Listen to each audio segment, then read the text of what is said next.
किसान समुदायों में आदिम शिकारी और अन्य बटोर कबीले बड़ी तादाद में शामिल किए गए, लेकिन उन्हें वर्ण व्यवस्था के बाहर सस्ते गुलाम मजदूरों की तरह रखा गया। गुरुदेव, कुत्ते ने भूखना बंद कर दिया। उधर कोई है जो हमारे शिकारी कुत्ते पर बाण छोड़ रहा है? अवश्य इन जंगलों में रहने वाला कोई निषाद होगा। चलो चलकर देखते हैं।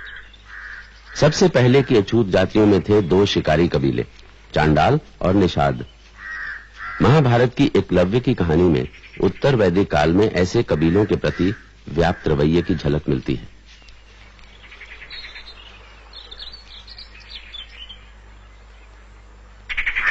बाण से कुत्ते का मुंह बंद कर दिया गया है। धनुर्विद्या का ऐसा चमत्कार ऐसा कौन कर सकता है? चलो आगे चलकर देखते हैं। कौन हो तुम? इस राजवन में आखेट करने का तुमने साहस कैसे किया?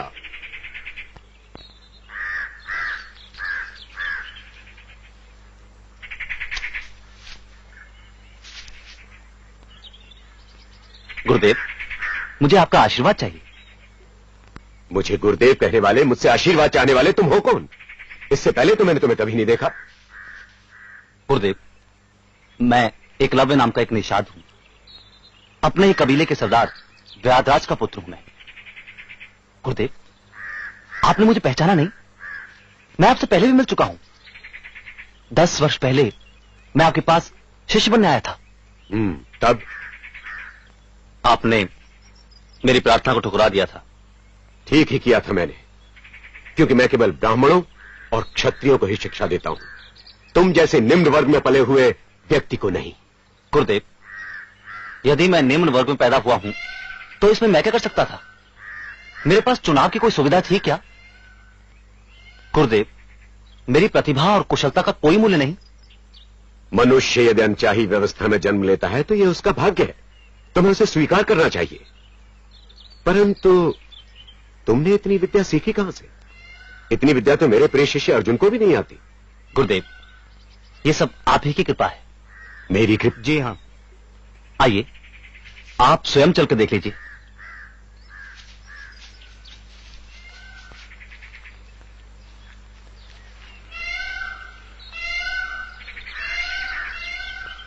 गुरुदेव, ये मैंने आपकी प्रतिमा बनाई है।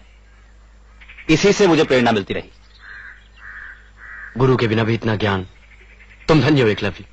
राजकुमार, आज मैं जो कुछ भी हूं गुरुजी की कृपा से हूं। गुरुजी, मेरी इच्छा है आप मुझसे गुरुदक्षिणा मांगिए। परंतु क्यों? मैंने तुम्हें दिया ही क्या है? गुरुजी, मुझे इस तरह से ठुकराइए नहीं।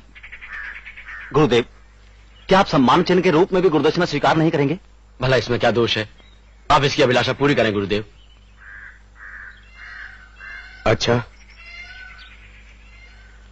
तुम आग्रह करते हो तो, परंतु तुम दे नहीं पाओगे।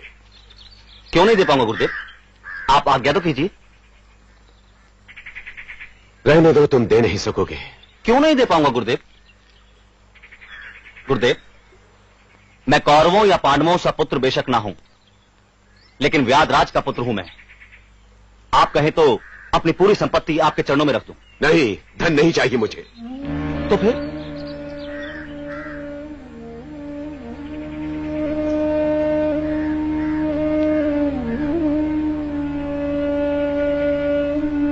तो सुनो, मुझे गुरु दक्षिणा में तुम्हारे दाहिने हाथ का अंगूठा चाहिए। ये आपने क्या मांग लिया गुरुदेव? आप आशीर्वाद दे रहे हैं साहब? यही तो कह रहा था, दक्षिणा मांगिए, दक्षिणा मांगिए। गुरुदेव, मैं आपको अपना अंगूठा जरूर दूंगा, लेकिन एक प्रश्न पूछूं? कैसा प्रश्न? गुरुदेव, क्या कभी आप अपने इस अर्जुन से उसका हाथ मांग सकेंगे? क्या कभी भीम से उसकी भुजा मांग सकेंगे? और मांगेंगे भी तो क्या वो देंगे? फिर आपने मुझसे मेरा अंगूठा क्यों मांगा? गुरुदेव, क्या आप अपने ही हाथों अपने शिष्य की हत्या नहीं कर रहे? ठीक है, तो मत दो और चलते बनो। नहीं गुरुदेव, नहीं, मैं आपको गुरु दक्षिणा अवश्य दूंगा।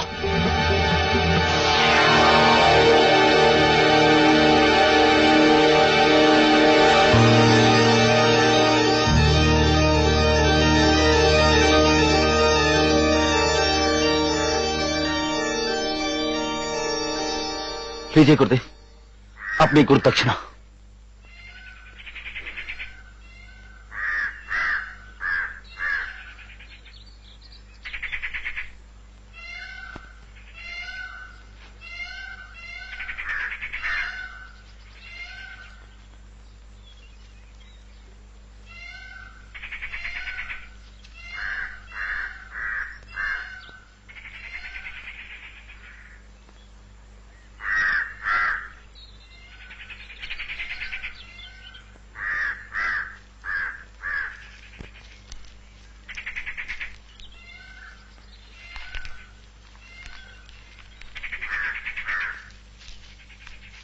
ये क्रूरता क्यों गुरुदेव? धर्म की व्यवस्था के लिए। क्या तुम नहीं जानते कि शूद्रों और वनवासियों को धनुर्विद्या नहीं सीखने दी जा सकती? क्योंकि यदि वनवासियों ने युद्ध कला सीख ली तो क्या वे क्षत्रियों की तरह शक्तिशाली होने की आकांक्षा नहीं करने लगेंगे? उस वनवासी का अंगूठा छीनकर मैंने इन संभावनाओं को हमेशा के लिए समाप्त कर दिया है। पर यह अन्याय है गुरुदेव। यदि उस वनवासी को योद्धा बनने की अनुमति दे दी जाती तो अवश्य वो एक दिन तुम्हारा प्रतियोगी हो सकता था। मगर आपकी सहायता से मैं सीख सकता था कि उसे कैसे हराया जाए। नहीं अर्जुन, तुम उसके सामने नहीं ठहर सकते थे। तो क्या इसीलिए आपने? हाँ, क्योंकि मैंने तुम्हें वचन दिया था कि तुम इस युग के सबसे बड़े योद्धा, सबसे बड़े धनुर्धर होगे, और आज मैंने अपना वो वचन पूरा किया है। नहीं गुरुवर, क्योंकि आज संसार के सबसे बड़े धनुर्धर को मैं अपनी आंखों से देख चुका हूं। अब जब कभी भी मुझे संसार का कोई सबसे बड़ा धनुर्धर कहेगा तो उस समय एकलव्य का अंगूठा विहीन दाहिना हाथ मेरी खिल्ली उड़ाएगा।